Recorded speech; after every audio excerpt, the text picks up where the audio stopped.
Hi, this is Kurt Munson from HBM Prenscia. We're going to talk today about reliability test design, how to link fatigue and reliability over the next 40 minutes or so. Agenda today is really threefold. We're going to look at a couple things, and then we're going to look at how we can implement these concepts in software. First off, we're going to look at how we create durability test specifications. We may have parts that we need to run validation tests on. And the common question for a validation or a physical durability test is, how should we load it? What type of cyclic behavior? How should we attempt to damage this part? And for how long? In other words, how do we replicate the service loading that this part will see in the customer's hands? ENCODE has had a number of tools over the years to help us with this, looking at fatigue damage equivalents and such. And then we're going to expand upon that, agenda item number 2, which is how do we introduce reliability into the equation here. So maybe we need to not just demonstrate that our A part will pass this test, but rather there's some distribution or characteristic of a distribution that we need to prove. For example, we need to show reliability of 90% or reliability and confidence of some levels. And that will require us to understand a little bit about the Weibull distribution or life data analysis and life distributions in general. We also need to review what do we mean by reliability and what is this confidence level as well. The reason why we talk about these things is that will help us understand critical components of our test specification, like how many samples should we test and how long should we test for? And maybe is there some link between those two? If the number of test samples that we have available to test is small, then maybe we can test longer. We'll look at that critical relationship. And then thirdly, we'll look at how we apply these concepts inside Reliasoft's Weibull++ tool. So we'll start with some PowerPoint today and end with a live software demonstration. Before we go too far down the conceptual and tool route, I want to talk first about Prensa Access. So Prensa is our software brand that incorporates both Reliasoft tools for reliability analysis and ENCODE tools for durability and vibration analysis. The intersection of these two is a licensing model that we call Prensa Access, that many of you have access to. The beauty of having access to Prensa Access is that we can use a number of different software tools. As a matter of fact, the whole suite of tools that Prensa provides for customers such as yourselves can then be accessed, allowing the use of reliability and DOE and vibration and fatigue and so on, test data processing tools, all in one common licensing app called Prensa Access. I bring this up because we often talk in these webinars about reliability tools and reliability challenges or durability challenges and solutions to those. And today we're linking the two, and that's the beauty of this Prensa Access licensing model in that it allows us to access both reliability and durability software tools. Now let's talk first a little bit about laboratory durability tests. So many of you guys are involved in this, and I hope you guys have had the chance to see some of these laboratory durability tests run. On the left we have an aircraft, and on the right we have some critical part of that aircraft. Maybe it's part of the body structure or something like that. And we've chosen to test that body structural component as we see on the right. So we've taken part of the airframe out, and it's being loaded with a single axis servo hydraulic actuator in this point. And the reason why we've done this is that we can test in a controlled laboratory environment and use this to validate the part for production without having to put it into actual customer service and risk early failures that way.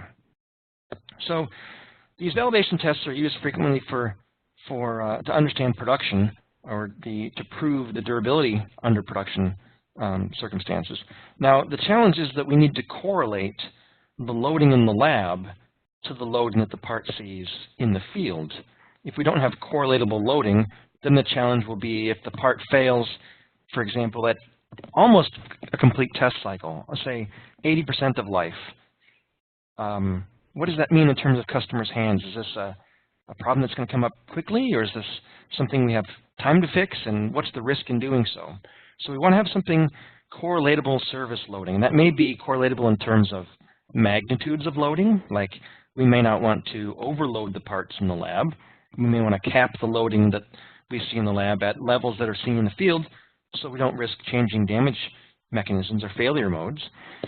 We may use fatigue damage concepts of equivalent damage or equivalent fatigue tests. So for example, the service loading we see on the left here, the red measured time series data, that might be load or acceleration or strain or stress or something.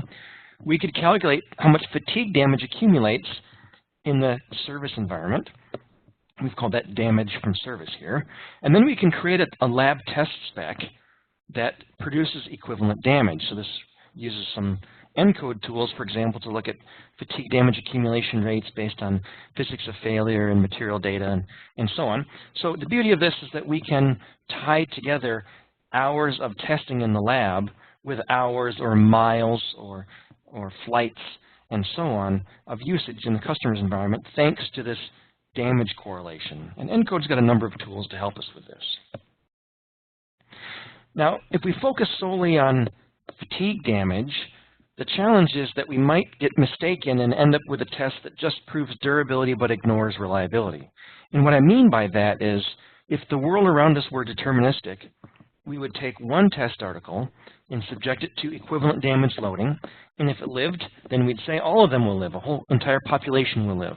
The challenge is, as we'll see later when we look at the probabilistic side of things, the challenge is that that's not realistic. We have variability not just in loading in the customer's hands, but also in manufacture, and also in material strength, and so on.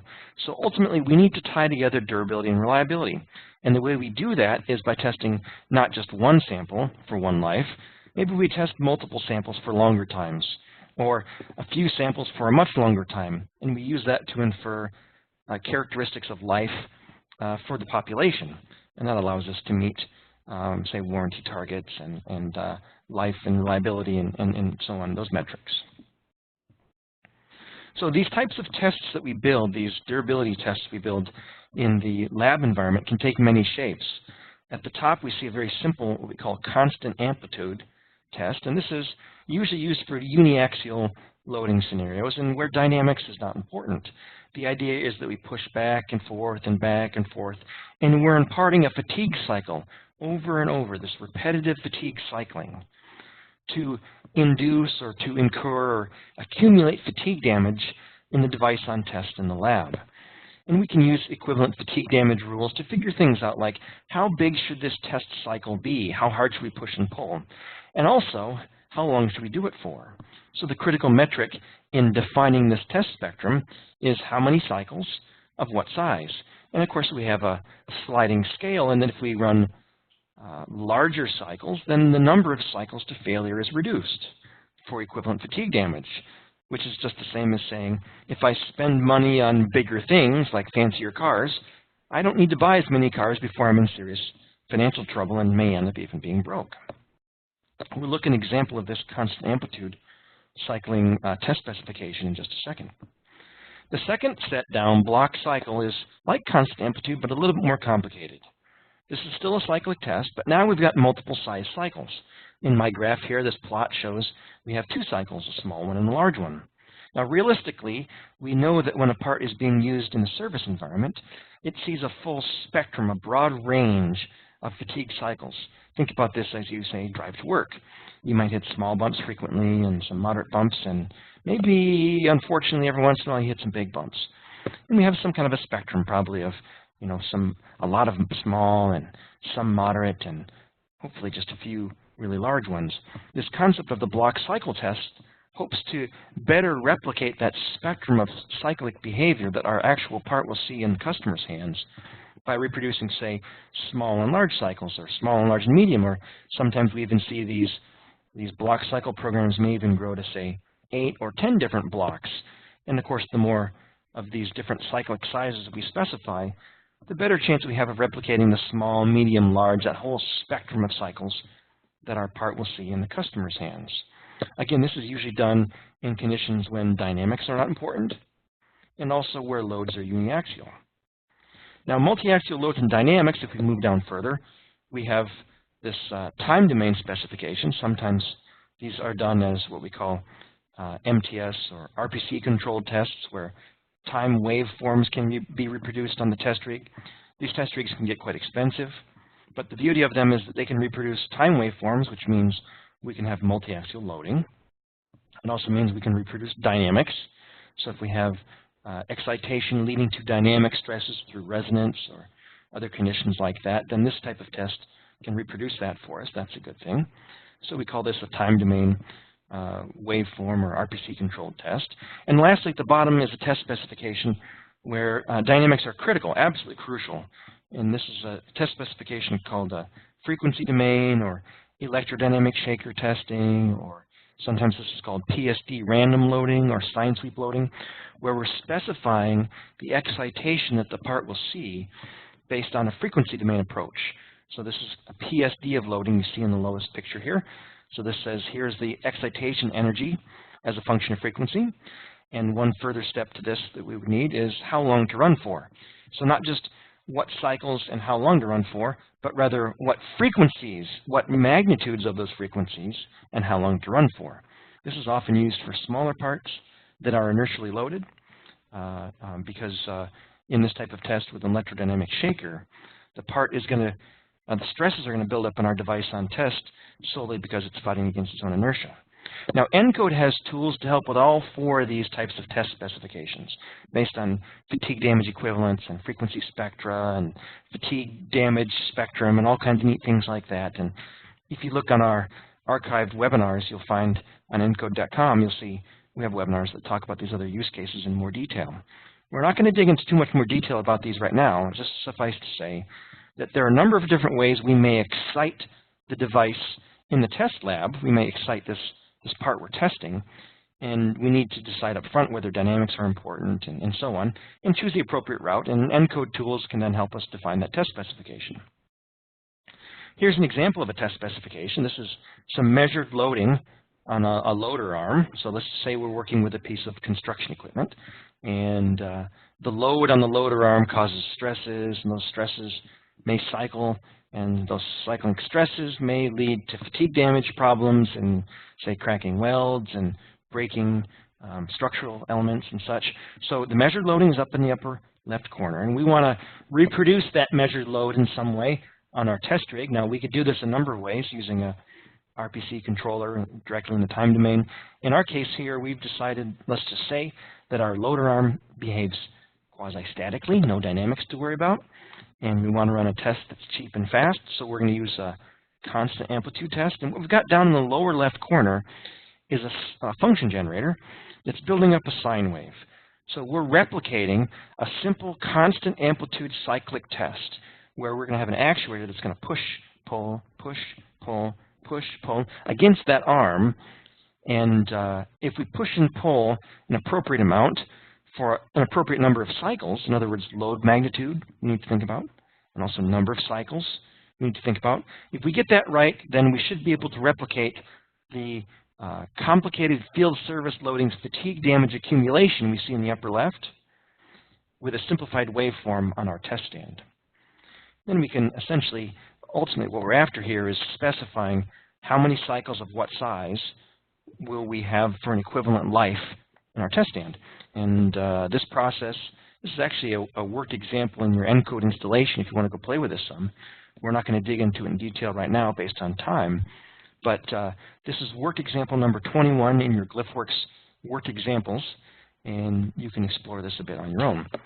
The key thing out of this, key result out of this is the box we see on the right, which says that if we have a cyclic load of plus or minus 850 pounds, it causes some amount of fatigue damage per cycle. If we have the full variable amplitude measured loading history from the service environment that we saw in the upper left, it causes some, you can imagine, much larger amount of fatigue damage. And the ratio of those two is some quantity we can calculate using fatigue damage rules. If we go through those calculations, we find out then that fatigue damage equivalence says that we need 50,000 cycles of plus or minus 850 pounds to be the equivalent of 4,000 service hours. Now, what is 4,000 service hours? Let's just say that our loader arm on our construction equipment here is being designed with a target life of 4,000 hours. In other words, this fatigue test needs to replicate the fatigue damage equivalence of 4,000 service hours, and the cycle that I've chosen, plus or minus 850 pounds, can do so in 50,000 cycles. Now, you can imagine that's kind of a sliding scale here, that if I were to increase the load magnitude, the number of cycles required for equivalent damage would decrease. And likewise, the number of cycles required for equivalence would increase if I were to decrease the load magnitude. Now, there are a lot of rules we need to think about in terms of to what extent can we increase the size of the cyclic load. We have to be careful with this. We don't want to increase the cyclic load too much, maybe no higher than some of the larger load cycles we're seeing in the field, because we don't want to either shift failure mechanisms, or we may have limitations from the test rig. We can't produce loads higher than something because of the test rig actuators we're working with, and so on. So point is, there's some things we got to think about, but if we think hard enough about this and use some analytical tools like we see here, we can quantify how many cycles of what size for fatigue damage equivalence. Okay, so this is good. Now, the question still remains, how does reliability tie into this? Or, to put it a different way, if my requirement is to specify that not just one part passes, but I need to understand the reliability of the population, say a specification may be 90% of parts must pass one life. Oh, and also we have some confidence interval that we need to think about as well. How does that come into play? What about this reliability and confidence? So, you know, this is great. Our test specification may say the part must be free of visible cracks after 4,000 hours of representative loading. But here's the challenge. What about that 90% reliability and 90% confidence? Now, I'm not saying 90% is some magic number. Your life target or your company's goal for reliability may be something different than this. It may be we want to demonstrate a mean time between failures, MTBF, of some number. Or we may want to demonstrate that the reliability is greater than 95% with a 90% confidence level. Or if a really safety-critical part and we're worried about risk, and you know, we may end up saying we want to look at a 99% survival rate. So anyway, the question is, what do we do with that then? What do we do with that 90% reliability and 90% confidence requirement in this particular loader arm specification?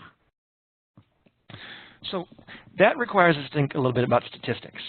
And this may be something interesting to you. It may be something you just kind of have to deal with. It may be something you have a background in. But let me try to describe as best I can where statistics is going to fit into this. We've always talked about fatigue. If fatigue is deterministic, then we need to think about how strong is the material and what's the geometry or what's the structural response like when our part is then given a load that we see in the upper right corner. So we have the load, we have the structure, as you know, the geometry is the plate thickness is nominal and so on. We have the material strength in the upper left, and then we can pull all that into a fatigue or durability analysis, and we may find that we're predicting that if those conditions were met, we had nominal geometry and nominal strength and nominal loading, that we end up with a nominal life. And that's all well and good. That gives us ideas about the maybe central tendency of life, but realistically, we know there's actually a probabilistic side of this we need to think about. There's actually a PDF or probability density function that probably describes material strength. Not every part that's produced out of a certain material will have the same characteristic strength. Likewise, in geometry, you know, every print that we produce says that the nominal thickness of this part or the nominal dimension is this, with some tolerance. So we have some tolerances, and it may be that those tolerances work out to maybe reduce the structure's ability to resist load. So we have to think about geometry as a statistically varying parameter, and likewise with loads as well. Anyone that's driven with a teenager knows that variability of loading can be significant. I know for a fact that in my family, my kids drive differently than I do, and anyone that builds a car and doesn't recognize that is at risk of producing parts that may not last as long as they intend to. So realistically, variability in material strength, in part geometry, and in loads that the part sees are all going to lead to a probability distribution of times to failure. In other words, some parts will fail early, and some parts will fail late. And this becomes very important for us when we start to think about how do we prove or how do we demonstrate characteristic life values, like our specification just a minute ago said, we need to show that 90% reliability and 90% confidence that parts will be free of cracks. 90% of parts won't have cracks in them. We have to be confident in that as well after 4,000 service hours. So this is some statistical background. Now we got to think about how do we tie these statistics into the way we define our durability test. So what we're going to look at is we need to characterize the distributions of these inputs. So the probability density function can take different shapes. A lot of us may think about a varying parameter, maybe like how tall people are in the world. Maybe we might just assume that that follows a normal distribution. Why normal? That's because something we learned probably in high school, or maybe even grade school. We talked about the mean, maybe the average, we called it back then, the standard deviation. So there are lots of different models or functions we can use, like the normal distribution or the log normal distribution, which is says that the statistically varying parameter, like the load levels or the geometric thicknesses or the material strength, the log of their properties varies according to normal distribution. Or a Weibull distribution is used really frequently because it does a good job of recognizing that some failure modes are more likely to occur as time goes by. And fatigue is a good example of that, where as time goes by, we have a greater probability of failure. In other words, things wear out. Exponential distribution, the last one we see here, is not used much in durability because exponential distributions say that we have a constant failure rate over time. In other words, things just fail on their own without time influencing them in any way. Some people talk about this as car accidents or lightning strikes. And if we're designing against randomly occurring events, that might be useful. But in a fatigue and durability sense, we more often use a log normal or a Weibull distribution because both of them show increasing failure probability over time. So characterizing all these inputs becomes very important, right? You know, if something were to vary statistically, to get our arms around it, what we really need to do is characterize its distribution, not just its shape, but also its width and its height and such. And once we do that, we can start to think about things statistically. And that will help us with this reliability demonstration testing. So here's some probability distributions. We're going to look at some Weibull plots here. This is a Weibull plot in the bottom.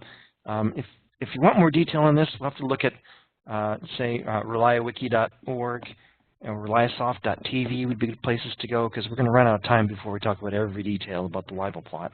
What this is the y-axis is the probability of failure, and the x-axis is how long until that occurs. So the number of cycles, the number of hours, the number of flights, the number of miles, something like that. So this is on what some people call probability paper. This is percent of failure on the y-axis and amount of time on the x-axis. And if we have known failure data, we can do this curve fitting or life data characterization exercise and find out that our life distribution follows some characteristics. Like here's this Weibull distribution with a beta or slope of 1, and here's another Weibull plot, different distribution, a different set of failures, and now this has what we call a beta of 2. So that Weibull slope beta is kind of a measure of scatter. It's literally a slope, or what's called a shape parameter in this life distribution. What it really means is the higher the beta, the more closely grouped the failure times are, the more likely things are to fail kind of around the same time. And lower beta means that we have greater variability in our times to failure. So this is important because we can use this to try to help understand how do we build a test specification to demonstrate reliability. So remember this number beta. We'll see this inside our ReliaSoft demonstration in just a minute. And but before we dig into the software, I want to have you think a little bit about where does this distribution characteristic actually come into play. So let's go back to our question of how do we demonstrate our part being free of cracks after 4,000 service hours equivalents of loading, but we have to demonstrate also reliability of 90% and a confidence of 90%. So how do we do this then? So, one thing we could do is we could say, let's test a lot of samples. So we know what the cyclic loading should be on our loader arm when we put it on this, put it on some kind of a test apparatus. We looked at, I think it was 50,000 cycles at plus or minus 850 pounds to be the equivalent of some customer usage scenario. Now, if we want to prove that 90% of the parts survive, if we didn't know anything about statistics, or we knew just a very small amount about statistics, we might say, hey, you know what? Let's test 100 parts. Let's test 100 parts for one life, and if 90 of them live, if only 10 of them fail, then easy math, 90 out of 100, hey, that's 90%. 90% of parts lived after one life. That's cool. That's one thing we could do. The downside of that, of course, is the cost and the time penalty for testing 100 parts. Now, if you're making light bulbs, maybe 100 parts isn't so bad. But actually, more engineered structural kinds of things, that gets to be very onerous. As a matter of fact, sometimes it's hard to even go off and get the program people to agree to give you even more than a few samples. So that raises the question, can we test less samples? Or statistically, not just can we, but statistically, what method should we use to decide if we were to test less samples? How can we account for that? How can we make up for that? And also, how can we be confident in the results? Mathematicians talk about confidence as what percent of the time is our little group that we test going to be like the entire population? And the more samples we test, the greater confidence we have in that our test results really mirror the entire population, all the parts that we're going to produce someday, and the customer is going to go, unfortunately, go off and beat on. So how can we bring confidence into this? And how about this? Can we test for less than one life? Or conversely, what's the benefit if we test for more than one life? Could we use less samples and test longer? So statistical methods tie all this together. We can use statistics to our advantage. And the beauty of this is that these statistical tools are built into Reliasoft's Weibull++ software inside the Reliability Demonstration Testing tool, which we'll see in just a minute. Here's what the interface actually looks like. And rather than talking about what it looks like, we'll actually just go look at it live. That's going to be easier. A couple points before we go there, though. One is that confidence levels, sample size, and test time are all proportionally related. So, for example, if we want to have high confidence, we either need to test longer or test more samples. Okay, I don't think anyone will argue with that. Now, unfortunately, someone will argue with you when you say we need to have 10 samples to test, or we need to have 5 samples to test, or we need to run the test twice as long, because all those things are related to program cost and timing. But in general, the idea of we can gain confidence that our testing replicates the statistics or failure characteristics of the entire population by either testing longer or testing more samples. So clearly, we can reduce the number of samples by testing longer. So we have kind of a teeter-totter effect here, where more samples, less time, less samples, more time, vice versa. An important characteristic, though, is we're going to need to know that Weibull slope beta if we're shifting test time. In other words, if we say that we can't test a lot of samples, therefore let's test the subset, the smaller set that we have. Let's test them, say, for 2 lives. And if we try to project back to higher reliability at 1 life, that Weibull slope beta becomes very, very important. So to allow us to look at that teeter-totter effect of testing longer with less samples, you could say kind of the leverage point in that teeter-totter is built around that Weibull slope parameter beta. So let's go take a look at how this actually works. So I'm going to jump out of PowerPoint here, and we're going to go over here and look at Weibull. So this is Reliasoft's Weibull++ tool, and there's a lot of detail we could get into here, but this is not, today's webinar is not about how does Weibull work. Rather, it's how do we use it for one particular application, which is trying to demonstrate reliability in a durability test. So I'm using this life data analysis tool here. Let's just say on our loader arm that we have the previous generation. We had some information back from either from our test lab or from our proving ground or from our customers, and that helps us understand when did the previous generation loader arms fail.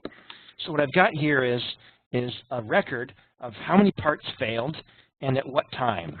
Okay, you can see, I think we said we were designing our loader arm to last like 4,000 hours. You can see why we're redesigning this loader arm, because not one sample of the previous generation lasted 4,000 hours. Okay, you may be wondering, if we're redesigning something, why are we messing around with the previous generation? And the answer is, we're going to use the previous generation's life distribution to give us that key Weibull beta parameter, so we can look at how should we design the test for our new loader arm. So here's the failure data. And I can go off and run some analysis here like this. So this is doing what we call a two-parameter Weibull analysis. We have other life distributions we can use as well. And this says we have a beta slope of 3.15 and an eta, or characteristic life value. That's when reliability of 37% of the population still alive.